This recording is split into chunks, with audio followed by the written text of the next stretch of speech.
You're listening to an Airwave Media Podcast.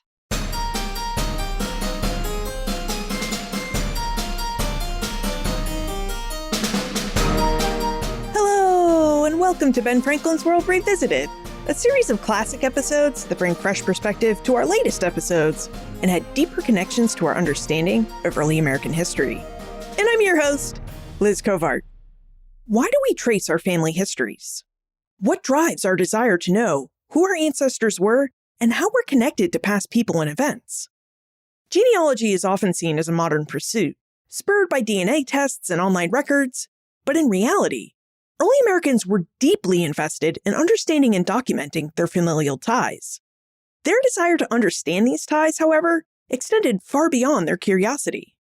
Last week, in episode 416, we were joined by Karen Wolf, who shared with us her now-finished project on genealogy and family history in early America called Lineage: Genealogy and the Politics of Connection in the British Atlantic World, 1680 to 1820.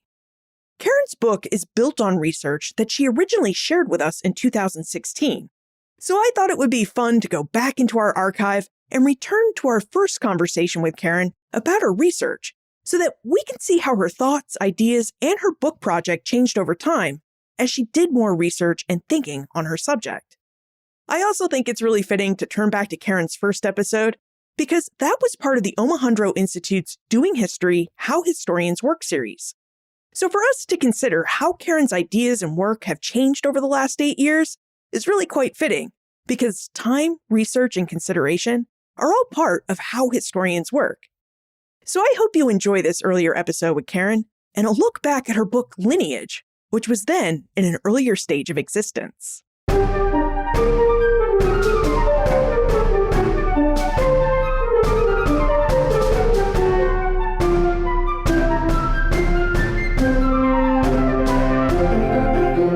Our guest is a professor of history at the College of William & Mary and the director of the Omohundro Institute of Early American History and Culture. She's the author of numerous articles centered on the social history of family, labor, and gender, and the author of the award-winning book, Not All Wives: Women of Colonial Philadelphia. Today, she joins us as part of our Doing History, How Historians Work series to discuss the history of genealogy and the role genealogy plays in history and historical research, with details from her book in progress, tentatively titled Lineage: Genealogy, Family History, and the Politics of Connection in British America, 1680 to 1820. Welcome to Ben Franklin's World, Karen Wolf.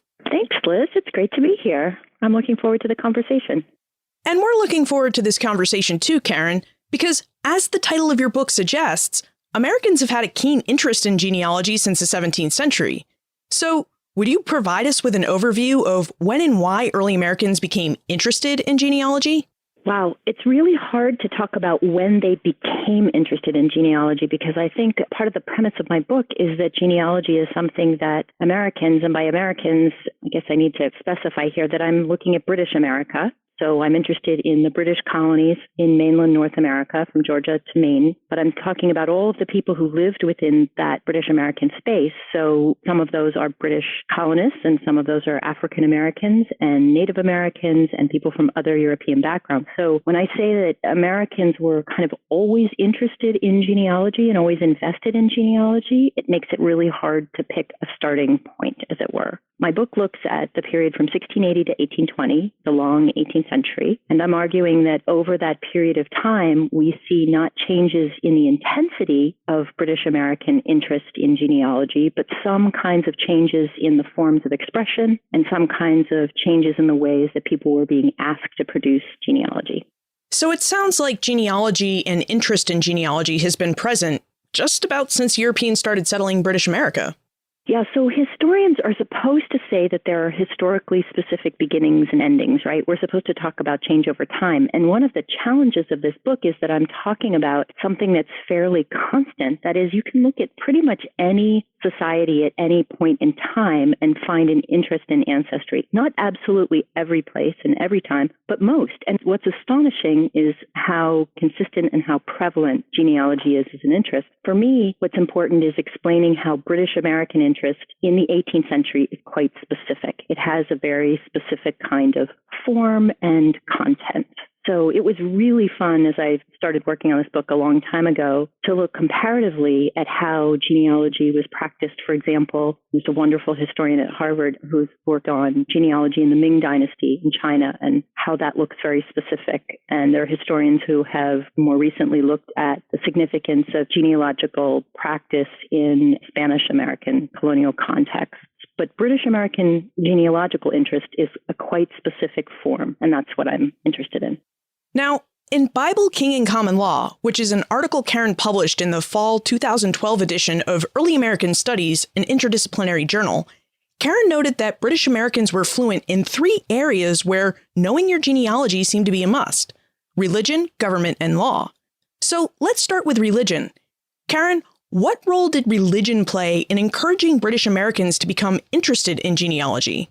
In that article, which is part of the first chapter of the book, I'm arguing that religion, politics, and law are sort of the background cultural impulses for understanding genealogy in British America. And what I mean by that is that religion, politics, and law emphasize and, in fact, require in some important ways people to understand and to be able to articulate their genealogical connections. So if we start with religion, the religion I'm talking about here is Protestantism, which is the kind of authorized religious context for British Americans. The colonies are settled, as we know, by different kinds of Protestant groups. So there are Anglicans in the royal colonies of Virginia and the Carolinas, for example, whereas New England is settled by Puritans. And in the middle colonies, we have a mix of Quakers and religious German Protestant groups. But among all of those groups, there's a common Protestant background. Protestantism, like all of Christianity, is fundamentally genealogical. If we think about the Old Testament and the New Testament, these are really genealogical documents. It's a little bit of a canard that the Old Testament is a lot about who begat whom, but it is. Those Old Testament genealogies are very, very important to explaining the origins of biblical peoples. And in the New Testament, explaining Jesus' genealogy, explaining his descent from the house of David is extremely important. So religion, in the sense that the Bible is a genealogical document that emphasizes the significance of family connections, is one point. But the other, I think, is that religious organization in British America really emphasizes the importance of family connection. Parishes and church congregations keep track of and emphasize birth relationships, marriage relationships, and so on. Yeah.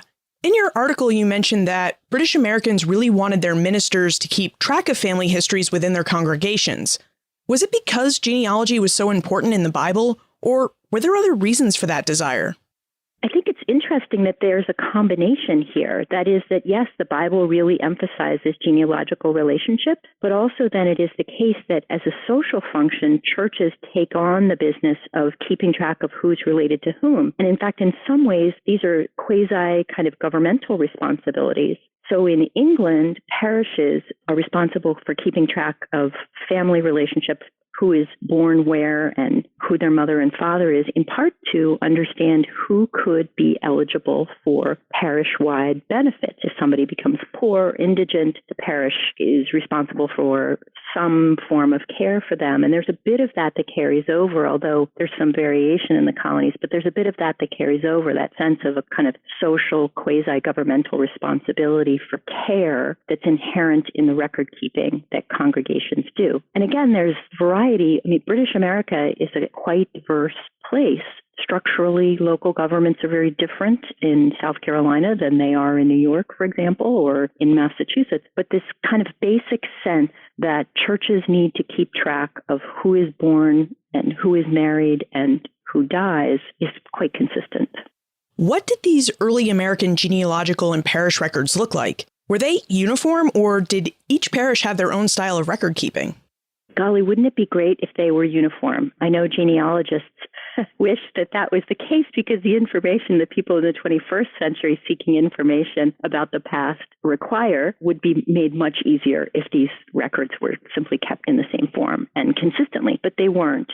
So here's a kind of typical situation. We'll start with New England because that's actually the most uniform case. A minister in New England would be responsible for keeping track of the births, marriages, and deaths within his congregation, and he would be charged by the organization, the hierarchy of that congregation, with keeping a record book that would account for all of that. And if he did a good job, that was great. And often he would get requests from people. I have correspondence showing that congregants would write to the minister and say, I'm checking on the marriage date of my grandparents. Could you let me know when that happened? Could you check? Sometimes they can and sometimes they can't. If they do a good job, that's great. If they don't do a good job, they can be taken to task for it. And the congregation, whether it's a vestry, as it would be in the Anglican Church in Virginia, or whether it's a parish council in a congregation in New England, they might, kind of shake their finger, or they might actually even get rid of the minister or attempt to get rid of the minister for keeping poor records. Now, just as Protestant denominations taught and emphasized the importance of genealogical knowledge, so did the British monarchy.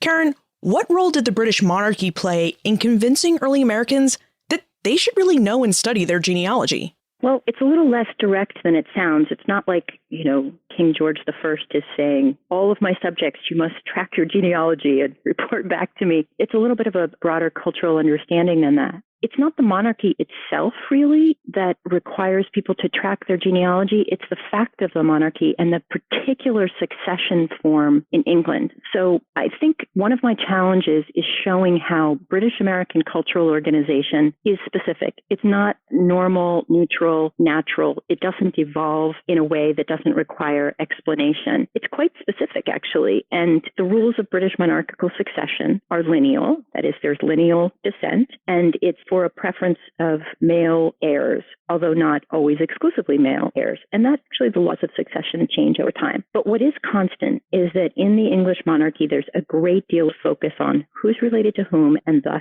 who can inherit the throne. And if you think about just the period that I'm looking at, the long 18th century, there was a fairly significant shift. Let's not even go to the Tudors, Stuarts, or before that, the Wars of the Roses or something like that. But there's still a fairly important transition in the family that is ruling England in the long 18th century. That shift from the restored Stuarts in the late 17th century to the Glorious Revolution and the rule of William and Mary, and then Queen Anne, and then a wholesale transition to the House of Hanover with George I. Now, all of that makes people really attuned to how someone is related to whom. The succession there in England is a quite complicated thing for people to keep track of. How would colonists have thought of the fact that the first George I, is the great-grandson of James I, for heaven's sake? That's, 100 years prior. He's inheriting the throne of his great-grandfather. It's a pretty complicated set of family relationships. But there were some kinds of sources that emphasized certainly for people who were very knowledgeable and educated, there were more extensive sources. But even almanacs, for example, which were among the most popular printed sources in British America, had information about the monarchs and about their relationship, their succession. It's really a popular feature, actually, of the almanacs, is to have little bits of information about the monarchy and about genealogical relationships among the monarchs. So your question, how did the monarchy sort of help people to understand the importance of genealogy? In a sense, it's really the kind of this cultural underpinning of the idea of monarchical succession through family relationships that is the kind of important point. Did interest in the monarchy's line of succession encourage Britons in Great Britain and elsewhere in the British Atlantic world to develop an interest in genealogy similar to that of the British Americans? Oh, that's a great question. I get that question a lot. That is, how specific is the interest of British colonists as compared to people in England, for example? I'll just stick with that example because there is an important, corollary question about other people in Europe and people in Africa and the Caribbean and other related areas around the Atlantic world. But just to stick with the question of people in England as opposed to in British America, it's not a subject of my research, but I have found terrific information in families that I've traced transatlantically. So, one example is an extensive Philadelphia family, the Logans, the Norrises, very prominent merchants and politicians in Philadelphia. And I had done a lot of work on their genealogical research in the early and mid 18th century. They were super interested in who was related to whom, as actually all Quakers were. Genealogy is a really important component of Quaker practice, although I don't think they would have phrased it that way. It's my characterization of it as genealogy, but they really kept track of family relationships very, very carefully. Anyway, I'd done a lot of work on that family, and they're in the middle colonies, especially in Philadelphia, but also in New Jersey. And then just last year, I went and worked on the English side of the family and was able to pick up on the correspondence, the transatlantic correspondence, showing that the English side of the family was doing very similar things. It wouldn't surprise me in the slightest to know that there was the same kind of phenomena taking place in England, although I'm sure that there are some kind of specific cultural, local, regional forms in England, just as there were in British America. Michael notes that Americans in our present day, as well as in our early American past, just seem really fascinated with royal blood and the ability to trace families back to members of European royalty and nobility. And he's curious whether this fascination ever stopped or lessened with the American Revolution, and if so, when that fascination resurfaced in modern-day American genealogy. Gosh, I hope this isn't an unsatisfying answer. Historians are supposed to be able to say, here's when this specific thing happened, and that it's really specific to a particular moment in time. I think that American interest in royal families is not a new phenomenon, and it didn't sort of begin. I guess one of the first questions you asked me was, when did early American interest in genealogy start? And I said, well, it actually doesn't begin. It's just inherent, and it exists long before my period. What I'm trying to show is its kind of specific forms in the long 18th century. And I think I would answer that question about an interest in royal lineages in the same way. There is no beginning to an interest in royal lineages. It's a long-standing interest, and it doesn't end and then begin again in the modern period. It has a different kind of inflection. The 19th century isn't my period, but Americans were awfully interested in Victoria and in Victoria's family and in the kind of activities and the family relationships among her children and so on. So maybe one characterization would be colonial British Americans were very interested in the family of George III, and then let's skip over to Princess Diana or something like that. It's really not that way. It's a quite consistent interest. It just may take a different form or intensity at different periods of time. Again, the sources that I've used for the 18th century include visual and material culture showing an interest in the monarchs, and print culture that would have been accessed by ordinary people, including the almanacs, which show a lot of interest in royal relationships, magazines, which have biographies of royal people and nobility, which show this strong interest. As for Michael's question about whether that interest kind of waned after the American Revolution, it didn't if we measure the print culture. The same kinds of biographical information that was in the magazines in the 18th century is still showing up in the late 18th and early 19th century in the post-revolutionary period. It's actually a really fascinating and intense conversation in the 1780s and 1790s about not just the fact that aristocracy seemed to be on the decline in the wake of the Age of Revolutions, but that what was the nature of aristocracy, what were aristocrats about. There were some particularly louche and badly behaved aristocrats in England, as well as on the continent, that got a great deal of attention and attracted a lot of criticism. But there really is no kind of sharp waning of interest in royal families and royal lineages. We've talked about the Bible. We've talked about the king. Now let's talk about common law. Karen, would you tell us about English common law and how it further entrenched the notion that British Americans really should care about their genealogy?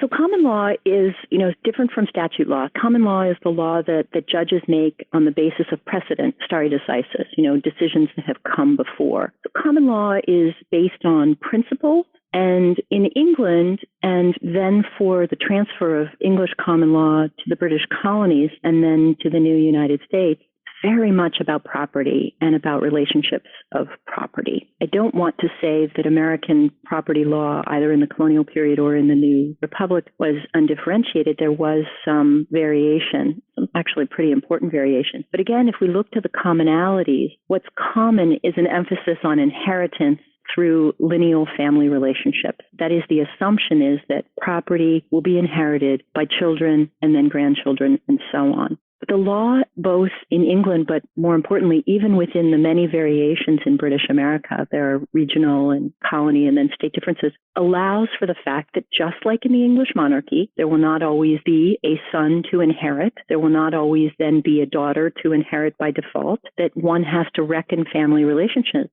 sometimes to second and third degrees. What's interesting is that if you look at some of the legal literature in the 18th century that's circulating around British America, it emphasizes how important it is for lawyers and clerks and other kinds of lower level legal functionaries, how important it is for them to understand genealogical relationships when they're helping their clients to settle estates. There are wonderful illustrations that are teaching officers of the court about what it means for someone to inherit the property of their great uncle or their third cousin or whatever. There's this very strong emphasis in the law on genealogical relationships. So that's one dimension, the law of property. And if we think about it in a really simple way, we're talking about property that is land or goods that will descend in a family when someone dies. Of course, for most people in British America, they don't have any property to descend, but sometimes they do, even if it's a very small amount. And many people did not make wills. So it's interesting for us to look at what the intestate laws are. That is, what do you do if there's very little property and the person didn't leave a will? And those intestate laws also emphasize how important genealogical relationships are for determining who should get what. Another thing that's important to understand is that property law and a lot of other family law in Britain and in British America is premised on patrilineal relationships, that is, relationships that descend through the father's line. And that, too, is very strongly biblical, and it's very strongly there in the monarchy. That is, there's a presumption of patrilineal descent. But as we know, that doesn't always work out, and so there's a way that the monarchy has to be accommodated to an absence of sons or whatever. The one strong exception to this rule, which will not surprise any of your listeners, is in the law of slavery, where the status of slavery comes from a mother's status. So that means that when the mother is enslaved, the children will be enslaved. There's very powerful work on this subject, and I know you've had a fantastic show with Jennifer Morgan talking about the work of reproduction in slavery and the significance of enslaved women to the system of slavery in the Atlantic world. But that's a really important point when it comes to how the law emphasizes the significance of genealogical relationships, because slavery depends on slave mothers, essentially, in a really cruel way. I can talk a little bit about how the law of slavery works and how it works to emphasize genealogy, but you might want to save that for another question. The ways in which the institution of slavery used and valued genealogy and genealogical information was really one of the most fascinating parts of your research, and an aspect that perhaps many of us don't even think about. So maybe you could talk to us a bit about how genealogy and genealogical information were used in practices of slavery. Genealogy is fundamental to the function of slavery in the Atlantic world. And this is one of the most important points, I think, of the book that I'm trying to write. And as you will have seen, as you so graciously read many of these draft chapters, it's present pretty much throughout. Genealogy is fundamental to slavery in that the status of slavery comes from the mother status. But that means that for both people who claim to own other people as slaves, but also for people who are enslaved, understanding genealogical relationships is critical. This works in two dimensions. So slave holders keep careful track of genealogical relationships among the people that they are enslaving. And the people who are enslaved are also keeping track of their relationships for a variety of reasons. I think the most productive tension in this book that I'm working on is the way that individual people feel intimately and powerfully about the relationships they have with their family members, but also that institutions of power, whether we're talking about the law or talking about the government, that is monarchy, or religion, institutions of power are also deeply invested in genealogical relationships. And it's the tension between those two, how individuals and families represent their relationships and how institutions of power keep track of those relationships and require information about those relationships in order to reproduce power, essentially. So for enslaved people, one key way of arguing for freedom, and, it is a minority of people who are able to do this, but nonetheless, it's extremely important. One way of acquiring freedom is to argue on the basis of the freedom of their mother. So we see in the majority of freedom suits, now, again, I would say it's tricky to quantify this, but in the majority of the freedom suits that I've looked at, the argument for freedom is based on the status of the mother and genealogical relationships that are recounted in the court records through either an oral history or in some cases through records that are referred to in the court documents. So, for example, in the 1730s, there's this woman, Martha Thompson, in Westmoreland County in Virginia, who goes to court saying that she's being held as a servant against the terms of her indenture. This is not uncommon. She's not a slave, but she's being held as a servant because her parents had bound her out, not able to provide care for her. Her mother was a mixed-race woman, and in Virginia in the 1730s, it's not uncommon that a mixed-race mother and father would not have the financial means to take care of all of their children, so they bind them out as servants to provide for their care. And the usual term of service is about 21 years. Thompson goes to court saying, look, I'm being held as a servant beyond that. My mother was free. I should be freed at this point. And that's not an uncommon kind of point in freedom suits, that someone argues that their parent is free and thus they should not be held either as a slave or as a servant beyond a particular term. Much of our discussion has centered on how white British Americans use genealogy, but British America was really a diverse place that included free and enslaved Africans and African Americans, and free and enslaved Native American peoples too. So did members of these groups share white British Americans' interest in genealogy? They did, and again, for a combination of reasons. One would be that most cultures have some way of valuing family connections, but it may not be in the same kind of lineal way that British American culture values family relationships. But it is true that British American culture requires people to be attentive to family relationships in this lineal style, in part because of property. So, for example, even if Native American people may have, in different kinds of cultural situations, valued family relations that were lateral, for example, that is across siblings and cousins rather than lineal, that is descending to children, grandchildren, and so on in some contexts, for reasons of property and access to kinds of property that British law was protecting, they may have had to reckon relationships lineally. So one example that I have is of an account book, which is a not uncommon place for people to keep track of family relationships. Is a Native American man in the early 18th century who had an account book where he's living in Massachusetts in the early 18th century, and he's been paid as a servant some wages, and he's tracking those in an account book, as well as his own children's births. Other kinds of examples of that kind of one cultural group accommodating to British American style genealogical information. The Dutch, too, for example, a group that you know very well. Among the Dutch, property law does not necessarily work in the same patrilineal way that it does in British America. In the Dutch case, marital property, when men and women marry, their property does not then all collect and then descend to their children necessarily. That property can go back to the wife's family. But in a British American context, they may adapt their genealogical practices to reflect a more British American style of patrilineal genealogy. Now that we've had an overview of how British Americans use genealogy, let's explore how they created or did genealogy. In episode 110, which was our last installment of the Doing History series, professional genealogist Joshua Taylor told us how genealogists in our present day research ancestry. They start with the present generation of their family and work their way back through the past. They visit physical and internet archives to find information in census records, account books, and civil records. And sometimes they submit DNA samples to make genetic connections. Karen, if this is how we work in the present, how did early Americans go about researching their ancestry in the past? Well, could I start with the example again of the kind of non-British, non-white, unfree people who are recounting genealogies? Because I think that's really important. It is really significant, I think, that enslaved people, when they went to court to argue for their freedom, were able to bring to bear all kinds of information about their family relationships. And often this was oral testimony, but it did sometimes recur to specific records as well. So the kinds of records that slave owners were keeping about family relationships among enslaved people could be brought into court testimony. And what's interesting is that enslaved people know of those records and call on them. It's also interesting that in contested cases of manumission, new records are created that generate information about family relationships among unfree people. One great example is the kind of extraordinary case of the will of John Pleasant, a Virginian Quaker who drafted a will in 1771. Now, this was before Virginia had passed a manumission law in 1782, allowing people to privately manumit enslaved people without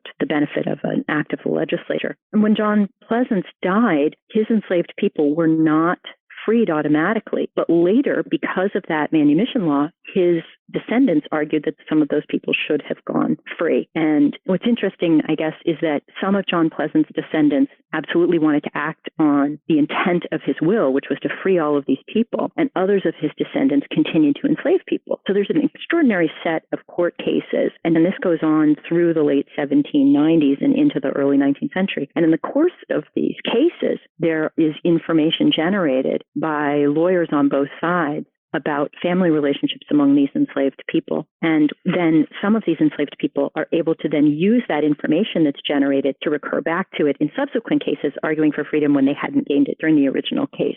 So that's a situation there where you see information that is fundamentally genealogical, but it's not the kind of private family production that we're accustomed to thinking of as genealogy. But it is really important genealogy, and it reflects deep knowledge on the part of all the people concerned. To me, that's genealogy in action, and that's exceptionally important. There are also lots of other ways that early Americans were keeping genealogical information. They would produce all kinds of artifacts of genealogical importance. There's needlepoint. There are kinds of mementos that carry genealogical significance that would be passed down from one generation to another. There are images that become genealogical artifacts and have significance, but there are also lots of written records that people kept. Sometimes little family record books. Sometimes they would write genealogical information in the history of their family within other texts, sometimes in Bibles, although that's really a kind of much later and 19th century practice. There are some examples, some important examples of family histories within Bibles in the 18th century, but it's not the predominant place. I love the fact that I can go to a group of 18th century account books and very often find within an account book that's keeping track of someone's work as a shoemaker or a brick maker or a tailor, and I can find at least a page or two where there is family history written, information about births and deaths and marriages, even details of illnesses, sometimes prose accounts of the family's travels or the different places of settlement. So there are lots and lots of different places where people were keeping genealogies. Did they keep genealogies and any oral histories too?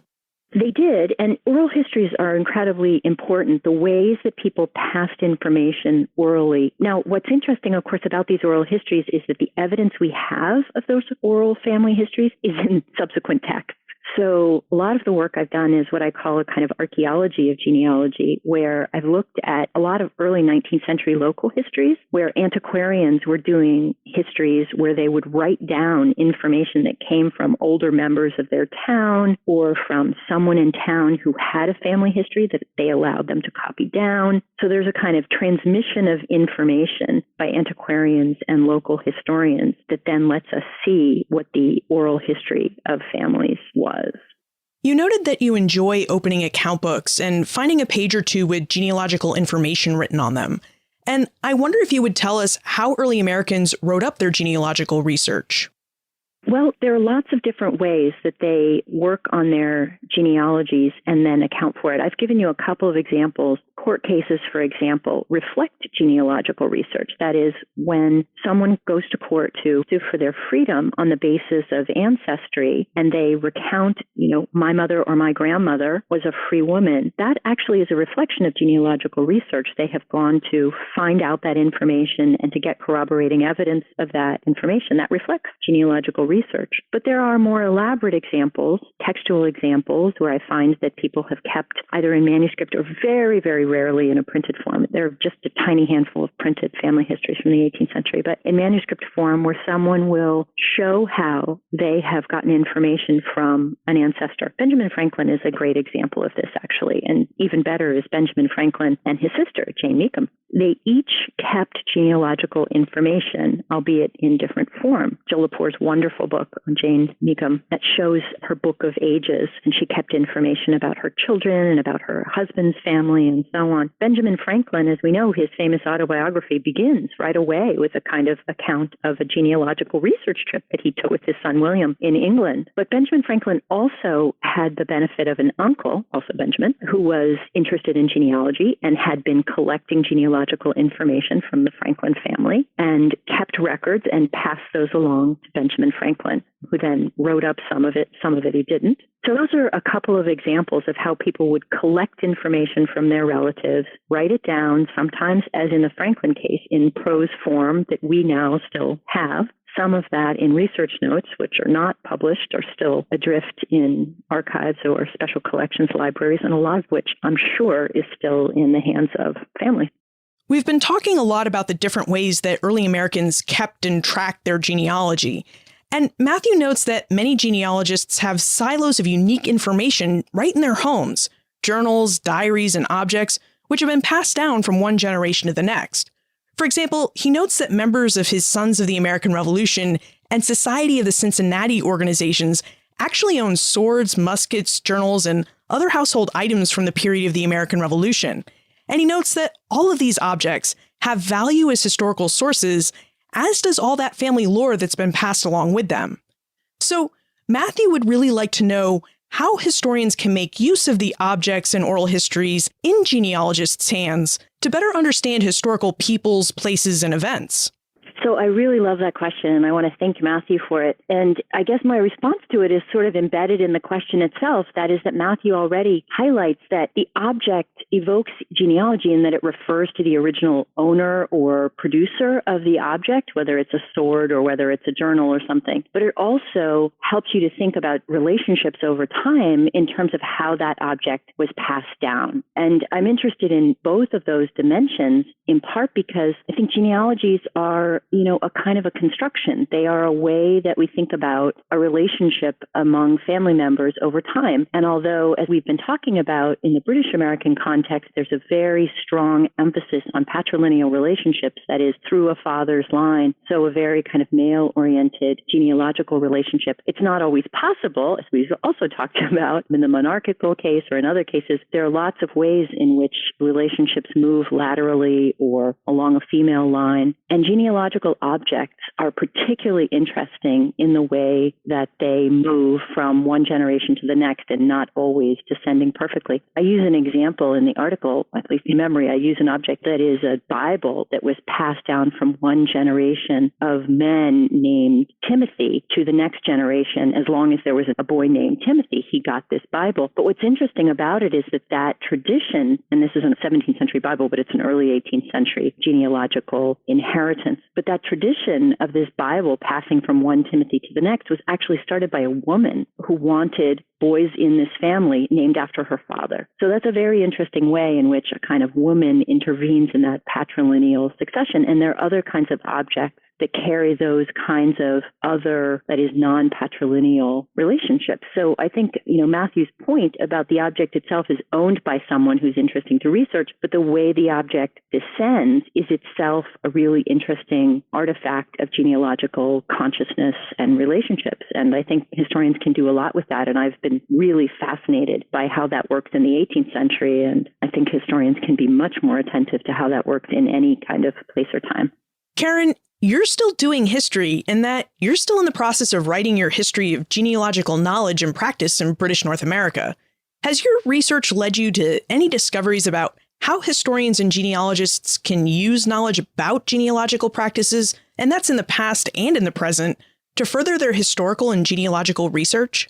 Absolutely. I have great respect for professional genealogists and for genealogists who work within a discipline that has its own kinds of rules. I think, as Josh Taylor referred to in the previous episode of Doing History, genealogists have a particular mode and method of work, just as historians have a particular mode and method of work. And I think it's important, for one thing, for each of us to understand how the other works and the ways in which we can actually learn from one another and appreciate the differences in those practices and some of the commonalities. The other thing I would say is that it's important for both genealogists and historians to think about the fact that genealogy has a history in the same way that history has a history. Each of these disciplinary practices comes really in formalized ways out of the 19th century, even though, as I'm documenting, there's long and extensive and rich evidence of genealogical work in the 18th century and long before. What we think of genealogy now, and what what we think of history now as a formal academic discipline comes out of the 19th century, and they come from a kind of shared place, a shared emphasis on evidence as important. They come from a shared interest in doing research and in documenting that research. So it's interesting, I guess, first of all, just to appreciate the differences, but also to understand the kind of shared origin, in a sense, of both genealogy and history. Let's move into the time warp. This is a fun segment of the show where we ask you a hypothetical history question about what might have happened if something had occurred differently or if someone had acted differently. In your opinion, what might have happened if Great Britain had been a democracy or a republic in the 17th century? How would the lack of a monarch who used genealogy to justify their right to power and authority have affected the adoption and performance of genealogy in British North America?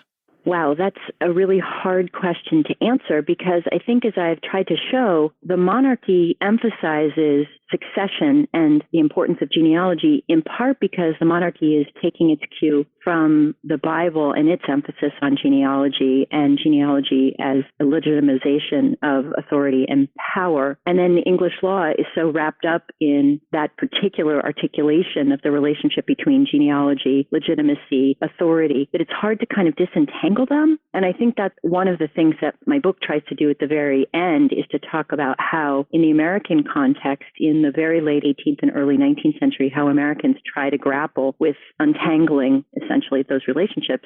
So what would genealogy have looked like if the monarchy didn't exist and if England had been a republic? I guess in some ways that's what we're looking at in the American context in the 19th century. What does genealogy look like? It becomes, I guess, framed as a private interest. So in England, you have not exactly a public, but an organization that is related to the monarchy and to the monarchical government, the College of Heralds, which is responsible for researching and then conveying publicly information about the genealogical relationships among the nobles and the aristocracy and the monarchy. Whereas in the United States in the early 19th century, you get the founding of private genealogical societies. So maybe one answer is that it becomes kind of more privatized interest, but it's hard to see how genealogy is not of interest. I think it's interesting to lots of people in lots of different kinds of governmental situations in lots of different cultures. So I think it doesn't go away per se, but maybe it becomes more of a privatized concern. And by that, I don't mean it's only an interest of families, but it's not an expressly articulated interest of the government. Except then I'm going to have to contradict myself here too and say that, as I've shown, the law makes the government really invested in genealogy. So the law would have to be framed differently too. And as we saw in the American case in the 19th century, the law of inheritance, in fact, doesn't change that dramatically. The law of inheritance does not say in the United States, for example, that families do not inherit property. They do. They continue to do in ways that are absolutely connected to the British tradition of succession and inheritance. We've just had a behind-the-scenes look at your present research project. Is there any other projects that you're working on that you'd care to share with us?